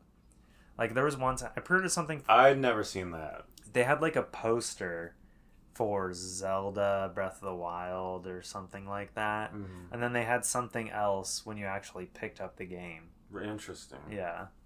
That's like a two-part. Yeah, a two-parter. Yeah. All right, so here's my shirt. All right. So this is the PlayStation Experience Las Vegas 2014 shirt. The first year of PlayStation Experience. Now this is different from the shirt. There were two shirts actually at that event. Yeah. This one is more like a like an emblematic kind of design where it has like the controller at the bottom and some chains with what looks like Kratos's blades on them. Yeah. It kind of reminds me of like a family crest. Yeah. Yeah, exactly. It's like a crest. That's what I was trying to say. And then in the middle is a shield with the 4 PlayStation button symbols on them. At the top, we have someone from, I don't know what, Ghost Recon or something. I think that's Killzone. Oh, Killzone, yeah. I think that's a Hellgas soldier. Yeah. And surrounded by gas. Yeah. Kind of representing the floral element of an actual crest. I think this little leaf, it just dawned on me right now, I think it's from the main character of Tearaway. Oh, yeah. The Media Molecule game. That's right. Yeah. And then there's a banner that says PlayStation Experience Las Vegas 2014. And we have in the banner a baseball bat on the right and a microphone. Move your hand. Microphone on the left. So I guess the baseball bat must be representing MLB The Show. Mm-hmm. And then maybe this was representing like SingStar or something. Yeah, what was that one rapping game? Def Jam? No. Damn. Had the dog character. Oh, Paparappa the Rappa. That's it. Yeah. Or Parappa the Rappa. That's it. And then I believe this is the Drive Club logo. Oh, okay. Yeah. I knew that had to be something. But this shirt, I think, was one of the shirts they were selling at the event that you could pick up at the store. Right. Because the other shirt they gave out was just the I Was There shirt. Yeah, that's right. That's the one I have. Yeah. This shirt, they actually... Remember they had the PlayStation Experience app? Yeah. And you would do different tasks, and you would get... It's basically so they could just collect your Bluetooth data with all their towers and stuff. That's what I got from it. But you would like check in at the different demo stations, or like do different like scavenger hunt kinds of things. Right. And you would get like special avatar codes.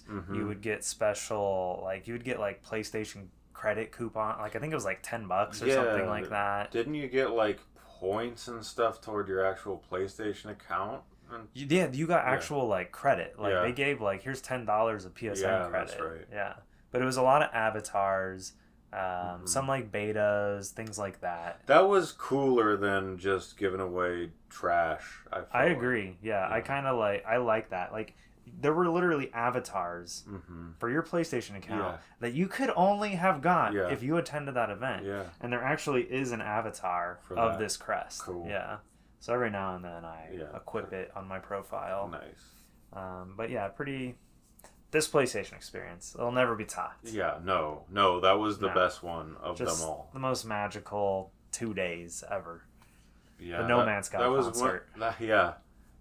Enough said. The Hello Games event that happened there. Whoa. Just nothing else like that. They didn't even know what they were doing. No. They had no idea what they were doing. Well, speaking of PlayStation, we're going to talk about a different kind of PlayStation experience. So earlier this year, PlayStation had a live service hit with Helldivers 2. And, they were maybe eager to repeat that success with their new live service arena hero shooter game, Concord, which was announced at the State of Play earlier this May. Rick and I talked about it. We talked about it. We complained about how it's 15 minutes of the whole presentation and showed no gameplay. It showed gameplay. Oh, there was some, a few seconds of it. It's very Marvel attitude. like Guardians of the Galaxy. Guardians of the Galaxy is what it's like. The characters looked like bootleg versions of those characters. I think everybody pretty much compared it to that movie. And so Concord launched 2 weeks ago, or less than 2 weeks ago actually, on August 23rd for PlayStation 5 and PC. Yep. Concord is developed by Firewalk Studios, which formed in 2018 and was acquired by Sony. I don't know that we have the amount, but Sony paid a bunch of money in April of 2023 for this studio. Mm-hmm. Now, Firewalk promised continual updates to the game, including its story, which would add a new cutscene to the game every week, which I do think is pretty interesting for a live service multiplayer game where there really can't be that much story conveyed in its gameplay. So the idea is that you'd log in each week and there would be like a new cutscene to kind of like showcase the characters and move some story beats forward. Yeah. I thought that was a pretty cool idea for a game like this. Yeah. I'm not gonna knock the actual, art that's presented in the game. The game looked good. Like, it looked real good. Yeah. But this was a $70 game. Yeah. Let's just keep that in mind. Like, that Sony's asking people to spend $70 on this game. Yeah. So, reception to the unveiling back in May, we know it wasn't good. The game was panned for its generic Guardians of the Galaxy looking designs. And honestly, it's just a gameplay style that just became so oversaturated in the last several years. Yeah. It's like, do we really need another hero shooter? Like, people are already committed to the ones that they're going to play. Right. Like, I don't know that there's room for a new IP. Yeah, we're at the end of that fad. I think that people are turned off when they see a new one. We're like, oh, God, another Overwatch. You know, like, I'm fine. I'm already playing Overwatch 2, where I already played 1,000 hours of Overwatch. I don't want to play any more of that. Honestly, even if you were to play Overwatch or get invested in one of these, are you going to get invested in another one when you're done, or are you going to turn to a different style of game? Yeah, I think so too. I don't know that. I mean, maybe there's data. I mean, I do see my brother's friends. They play a lot of live service games. They play a lot of like Diablo. They play a lot of not Prison of Elders, PoE. I forget what it's called. But it's a Diablo-like game, and they like bounce between these games like as they do their different seasons and stuff. And, and they play MMOs. So I don't know. Maybe there are people who do just play hero shooters or these like arena tournament seasonal games where they just kind of jump from one to the next. But I mean, like, it wasn't always hero shooters. It used to be MOBAs, and then it was, MMOs. I mean, MOBAs, you don't hear about them so much anymore, I feel, but they're definitely still around. Dota is still really big. League of Legends is still really big. True. I mean, Pokemon Unite even is a MOBA, and that's fairly big too. Yeah. It's grown. It continues to get bigger. But I mean, it's not the mainline fad, Right. What I mean? And I think it's harder, unless you're attaching an established IP to it. Yeah. I think you're going to have a harder time convincing people. Yeah. You're probably right. And comparing Concord, I know. No, go ahead. Comparing Concord to something like Helldivers 2, you just look at them both. Like, is this Guardians of the Galaxy Marvel 2 wannabe thing anything like Helldivers 2? No. Like, Helldivers 2 has this very original idea behind it where you get sent to a planet and you're diving. I mean, to an extent, it's a rip on Starship Troopers. Sure. Yeah. No, it got... Yeah, it took inspiration from places, of course. Yeah. But still way more appealing. Like, the theme and everything is just...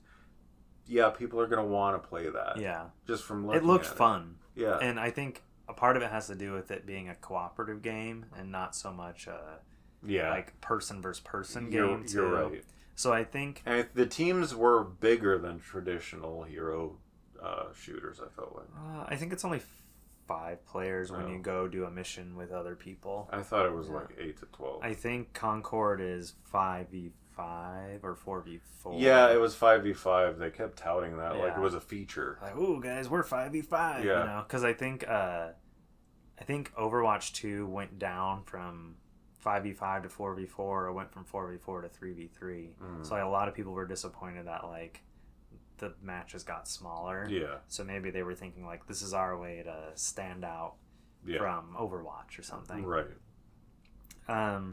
So today, as announced on the PlayStation blog, Concord will be taken offline, and all players will be It came out 2 weeks ago.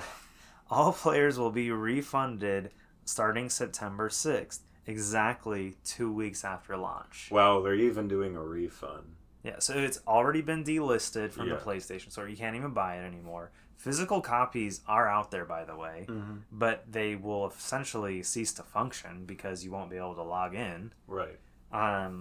And so the reception has been so bad. Sales have been absolutely abysmal. Yeah. It's rumored that only 25,000 copies were sold across both PlayStation 5 and PC. And this comes from this rumor, not really so much a rumor, it's more of a data analysis of like back-end stuff going on that can be accessed through like API stuff on both Steam and PlayStation side. Yeah. And yeah, IGN is saying that between both, only 25,000. Now, this is a game that probably cost about $100 million to make. It has that budget. Yeah, it looks sharp. Yeah. You know, it's a good looking game. You can't deny that. Like hyper, like beautiful. But I mean, this was them banking on the same old thing again. Yeah. And it didn't pan out. But yeah, the budget was obviously costly. So at 25,000 copies sold, that's $1 million. Yeah. It made it 1/100th of its budget. Yeah. So I saw something, I didn't put it in the notes or anything, but I did see that at its height, it had like 300 concurrent players. It was like 625. Right? On Steam. Yeah. Concurrent players. Yeah. Like simultaneous. Yeah. Yeah. That's nothing. Yeah. That's horrible for a big game. Sony made an exclusive limited edition DualSense controller for this game. Wow. You can still buy it on the PlayStation Store. Might want to go get that. Honestly, yeah, it's actually a really nice looking controller. But they want $80 for it. I think it comes with like a code for like a special emblem or something in the game, which I'm not going to be able to redeem that anymore. Right. So yeah, for a game that costs $100 million to make, 25,000 sales is bad. Sony has got to be livid. They purchased the studio just 2 years ago, I think I said. Yeah. A year ago, in April of 2023, for probably tens of millions, if not over $100 million. For sure. And now their investment has essentially turned into nothing. Yeah. Yeah. They should be pissed. And I mean, I'm not blaming Sony, but they backed this thing. I'm blaming Sony 100%. Yeah. Yeah. Sony has been trying to get all their studios to change to this live service thing. They're trying to do less and less single player games. No, you're right. Yeah. And this flop, I feel for the studio. I feel for the people who I don't. I'll get to that. I'll get to the studio later. Just the people who were hired to make this game. Yeah. You did probably everything right. You know, you were supposed to do. The artists, for sure. Yeah, but like obviously leadership made a bad decision going down this leadership way. Within Firewalk has a whole thing I'm going to talk about. So we actually have a statement from the game director of Concord, this leadership that we're talking about, Ryan Ellis, about the end of Concord and its possible future. So here's what he said. Concord fans, which there are not many of. Yeah. That's me saying that. We've been listening closely to your feedback since the launch of Concord on PlayStation 5 and PC, and want to thank everyone who has joined the journey aboard the North Star. Your support and the passionate community that has grown around the game has meant the world to us. 25,000 people know what the hell the North Star is. I'm guessing it's the ship. I thought the ship was called the Concord. Yeah, right. However, while many qualities of the experience resonated with players, we also recognize that other aspects of the game and our initial launch didn't land the way we intended. aka we didn't sell bajillions of copies. Yeah. Therefore, at this time, we have decided to take the game offline beginning September 6, 2024, and explore options, including those that will better reach our players. While we determine the best path ahead, Concord sales will cease immediately, and we will begin to offer a full refund for all gamers who have purchased the game for PS5 or PC. We'll keep you updated, and thank you again to all the free gunners who have joined us in the Concord galaxy. Yeah. End statement. So, I agree with you about Sony, okay? This is the direction they've been really trying to force. And they saw that these guys had a product that was a year away, and they're like, ooh, yeah. Let's buy them. I'm sure someone was really talented at pitching, you know? Hoodwinked yeah. Sony, basically. They were probably out of money and like, we need to get over this finish line with this game. Yeah. We need someone. Microsoft's buying everything, Activision Blizzard. Yeah. Sony's trying to like look cool by buying something too, and here this fell on their platter at the right time. Right. And they're like, okay, Firewalk with me. Yeah. So, anyways, so yeah, you're right. But Firewalk Studios did not help themselves at all with their PR. Their leadership came out and basically called gamers toxic on Twitter, and their fans. Yeah, they didn't help things. Okay. At all. They do tout their like weekly cutscenes or whatever. Mm-hmm. In which I would have to imagine they had a lot of these cutscenes banked for Concord. Oh like, yeah, you bet. Like they're not like getting into the studio every week and having the motion cap actors like do these cutscenes. All the writing happens way before any of that stuff. Right. But I'm just saying, like, the game has only 2 of these cutscenes are ever going to see the light of day until, I don't know, what is Concord? Does it go free to play? Does it get, like, a complete visual reimagining? Well, they said they're shutting it down, right? It's ceasing availability and the servers are being shut down. But in the statement, while we determine the best path ahead, Concord sales will cease immediately. We'll keep you updated. So it looks like Sony is maybe giving them a chance to take this back to the drawing board in terms of like, okay, maybe this isn't a premium game. Maybe this is a free-to-play game. Yeah, that's possible. I mean, Sony's invested so many millions of dollars into the studio and their game that I'm sure Sony wants to try something else before they just scrap it. But like, has the damage been done? Does a rebranded Concord it's not going to work? No, it's not going to work. No. So should Sony just cut their losses? Yeah, they should, but that's not what they're going to do.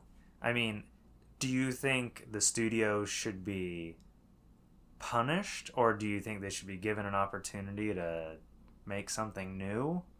You know, having learned lessons, or should everyone just get laid off? From my perspective, or from Sony's perspective? Both.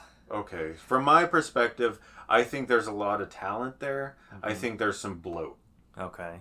I think there are some people at Firewalk who don't really have any business being there, and honestly, so maybe the people that made these decisions to take the game or make this kind of a game, maybe they need to be the ones to get punished and not the everyday person. I mean, I'm not thinking in terms of class here. I'm thinking in terms of like, what do you do here? Okay. Oh, nothing?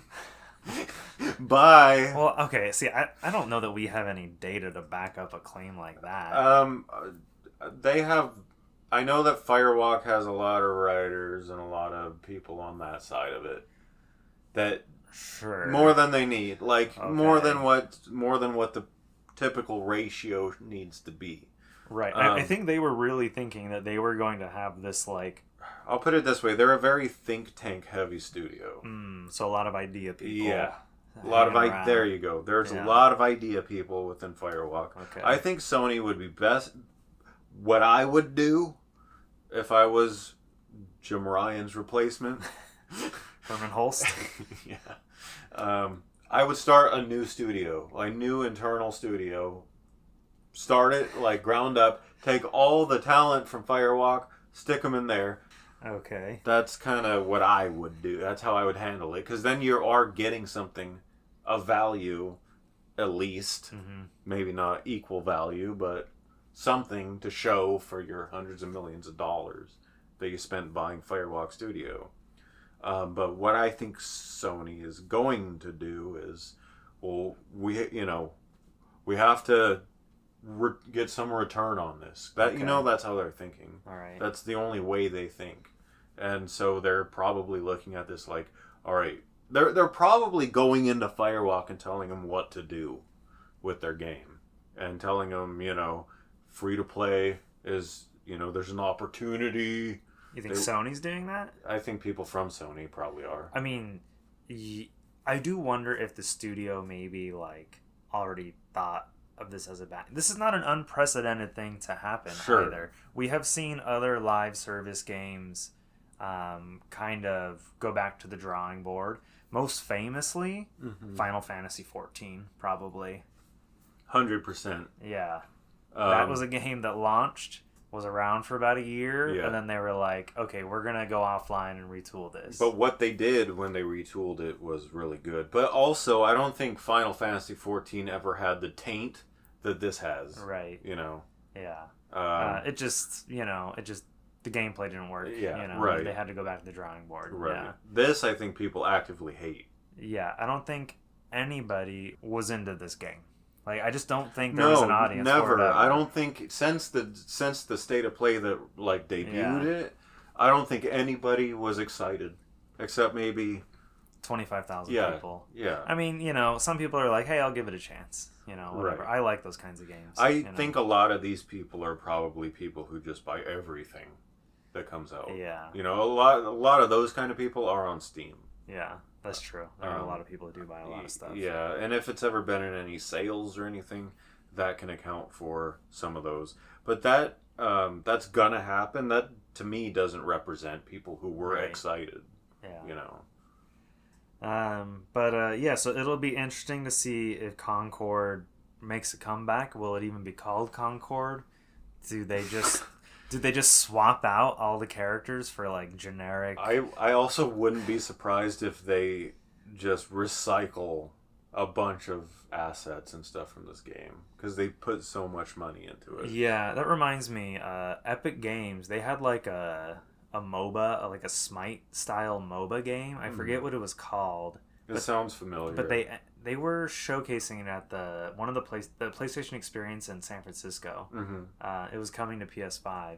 This sounds familiar. I think they scrapped it and they ended up releasing all the assets like for free for people to use as an asset kit, or just a free dump. Yeah, just like here you guys go. Like you can do stuff with it. That's interesting. And I think there have been some like semi-successful games made with some of those assets. Which is pretty crazy. I don't think we're gonna see Sony do anything like that. No, they're not gonna do that. But yeah, it's just unprecedented to see a game launched and close within 2 weeks. Yeah, when it comes to like the flop, the intensity of the flop, this is a new record. This is like someone belly flopped, and instead of like just hurting themselves, and like they exploded onto the top of the pool, and then all their pieces spontaneously combusted. Just in a truly epic fail. Yeah, this was really bad. They really misread, like Sony really misread the room after that initial maybe that should have been their sign to go like, maybe we don't launch this as a premium game. Yeah. Maybe we try free to play from the start. That was when they should have made any decision to retool. Yeah. When they, accurately read the room after they show the public the game. But I will say I do respect them for refunding everyone and not being like, well, thanks for your money. Okay, they did that right. Yeah. I'm surprised they didn't just say, stay tuned. When the game relaunches, we'll have a special value pack for you. Yeah. Try to sell some more. Yeah. So that's something like EA would do. Yeah. I mean, if the game had maybe been out for longer, maybe I could have seen them being like, well, we hope you enjoyed those 6 months, because that's all you get. I don't know. I don't know. Like, was this going to be a like running franchise where we had like a TV show and I mean, I'm cartoon sure and whoever's stuff? in charge at Firewalk was hoping for that. I'm just wondering if like Sony was planning that. Like, Maybe Sony saw potential. You know, I do, like you said, sometimes these people in the upper, they're just so out Yeah. of, oh, my kids like Guardian of the Galaxy. Yeah. This looks like that. Okay, let's drop $200 million on this I studio. don't even think it goes that deep. I think they just look at numbers and they go, they just go, hero shooters are really hot right now. Yeah. And that's Data. like, that's how they determine how it's going to work. Yeah. Even Overwatch 2 was free to play. Yeah. Like, Blizzard knew that if they tried to sell an Overwatch game again, Yeah. it was going to be bad. Well, Overwatch 2 was Overwatch 1. Just with some extra stuff. Essentially rebranded and reconfigured a lot of the gameplay stuff. Yeah, like by reducing the amount So of I team think size. that's kind of a special case from this a little bit. This isn't original, you know what I mean? Yeah. But yeah, that was I'd consider Overwatch 2 an example of like Final Fantasy 14. Okay. What happened there with Realm Reborn. But if you didn't own the original Overwatch, yeah, you can still play Overwatch 2 for free, whereas Overwatch 1 was like a $40 game. Yeah. But often on sale, you know. Yeah. No, you're right. Could be had for dirt cheap. You're right. Okay. So moving on from Concord, Mm-hmm. R.I.P. to that, you know, brief glimmer. And that in the studio's brief history. I mean, yeah. Look, I don't. Again, I think this is if anybody hurts from this, I hope it's Sony. I don't necessarily want to see hundreds of people lose their jobs. No, I'm not. For a mistake someone else made. Right. I'm not wishing the studio, but I know what's going to happen. Yeah. I feel like if they do this free-to-play rebrand, Yeah. or whatever it ends up being, and that doesn't hit, that's it. Firewalk is done. That's Sony it. is not going to pay for another game. They're not going to give them a second chance. I mean, not going to give them a third chance. If they did, it would be a much lower budget game. Right, yeah. The studio would be a fraction of its former self, yeah. Okay, so we're going to give kind of a shout out here. It's, you know, sort of a story, sort of a shout out. An acquaintance of ours, Sandeep Rai, also known as Too Old for Gaming on Twitter and on YouTube, has a new Kickstarter project live for the 4th issue of his magazine known as Retro PlayStation Magazine. Yeah. Retro PlayStation Magazine focuses on games and hardware from Sony's discontinued consoles, all the way from PS1 to PS Vita. So basically everything but PS4 and PlayStation 5. So the magazine, every issue since has had a Kickstarter done for it. Yeah, right. So this isn't like a new thing for Sandeep's people who follow his projects. He's the same guy who wrote the Vita book. It was What's it called? Oh my goodness. Oh boy. It's the Vita book. I forgot the exact title. Where Rick and Seraphim are featured in it. Yeah. Vita means life. That's what That's it is. it. Duh. Yeah, duh. Yeah, you're that right. huge, thick tome. Yeah. Well, there's 3 books. Well, 3 volumes then comprised the Right. big hardcover book, which then had a new segment added to it at the That's end. right. And so since then, he's done other projects on Kickstarter. Namely, he did this really nice, big, like coffee table book kind of thing, all about PlayStation that he's working on right now. And then he's been doing these Retro PlayStation Magazine issues, and he's doing one every 3 or 4 months. I want to say. I want to say I have the first 2 issues. Okay. I think he's been doing this since late last year. Oh, okay, maybe not. Because I think this is the 2nd issue this year. He must have had a zine. He's done some zines, okay. that have been included in some of the, like the Vita project. I think we went in on that together, and we paid a little extra to get the bonus goodies. Yeah, that's right. So I think the zines were included with that. Yeah, that's right. So here's the description of the 4th magazine. Straight from Sandeep's Kickstarter. It says, in this 4th issue, we turn our spotlight to the Killzone series to celebrate the 20th anniversary of the launch of the first game on PS2. This issue also features an interview with longtime Wipeout designer Carl Jones, as he talks about his experience working on the series for more than a decade. All issues of Retro PlayStation Magazine feature reviews of games on the PS Plus Classics catalog, and issue 4 is no exception. It includes reviews of recent PS Plus games such as Resistance Retribution, Grandia, and Ape Escape. There's also a retrospective for GTA Vice City, Spec Ops: The Line, and a hugely detailed retrospective for the Zone of Ender series. Mm-hmm. So Sandeep doesn't write these entirely himself. He actually has a team of contributors, which I believe, I'm sure he pays for their articles with these Kickstarter funds. And he says that issue 4 is already complete. He's just basically using this as a pre-order campaign, so he knows how many to send to the printer and then ship them off. Right. So the price, because he's in the UK, his products are a little expensive if you're here in the US. But you can get a reasonably priced digital PDF copy for $4. If you want a physical copy, it's $18, which includes shipping to the US. And you can also add on extra issues, physical issues of issues 1, 2, 3 for $9 per issue. And shortly before we recorded the podcast, I said, hey, could you add issue 4 as an add-on as well? So that way someone could get multiple copies if they wanted to, like, bundle shipping. And, like, buy it with their friends, do like a group buy basically. And within like a few minutes he responded to me. He's like, sure, no problem, it's added. So I think that's a good idea for people who are looking to kind of bundle with a friend, because that shipping is a little steep.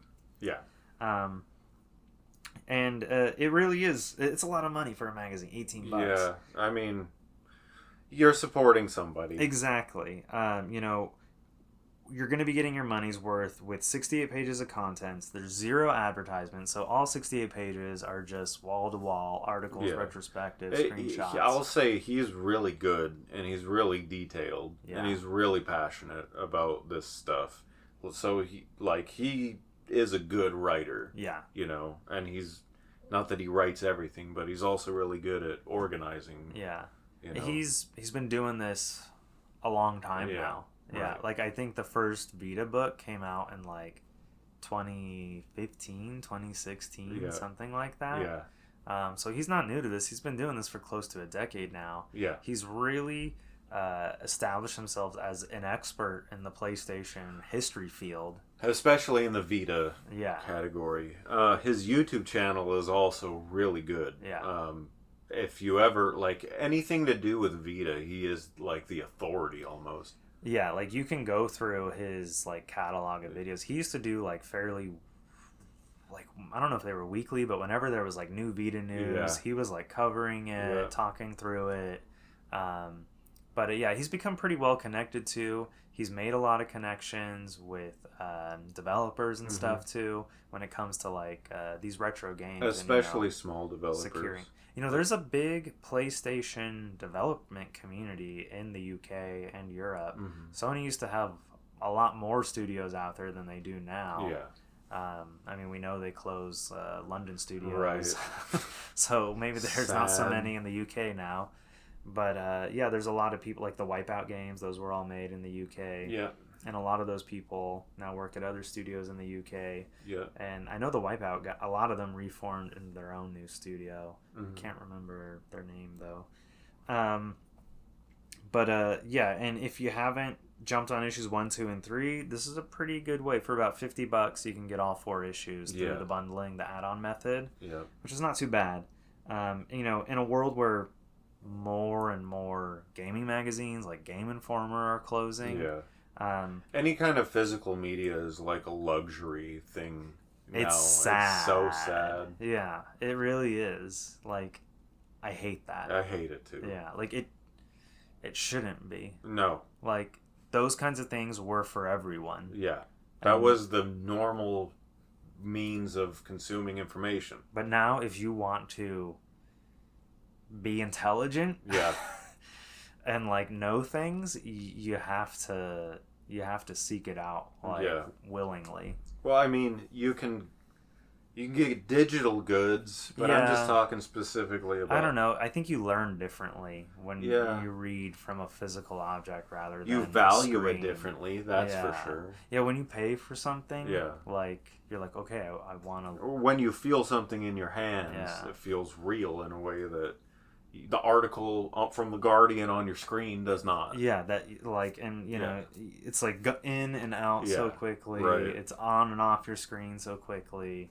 Like, this book will be on your shelf. You can reference it whenever you like. That article, what are you going to do? Dig from your search history from 3 weeks ago to pull it back up? And once it's gone, it's gone. Yeah. Like, good luck finding it again. You know? So, anyways, it's just great to see people like Sandeep, especially, like, carrying this physical journalism torch forward for gaming. Yeah, he's I don't want to say he's one in a few, because I know there are a lot of people that do. Yeah. But he's very specialized. Yeah. You know, and in that particular PlayStation history kind of space, like, he's it, in my opinion. There might be others, but he's... As far as you're aware. Yeah, as far as I'm aware, he's probably the biggest, at least. And Transmission.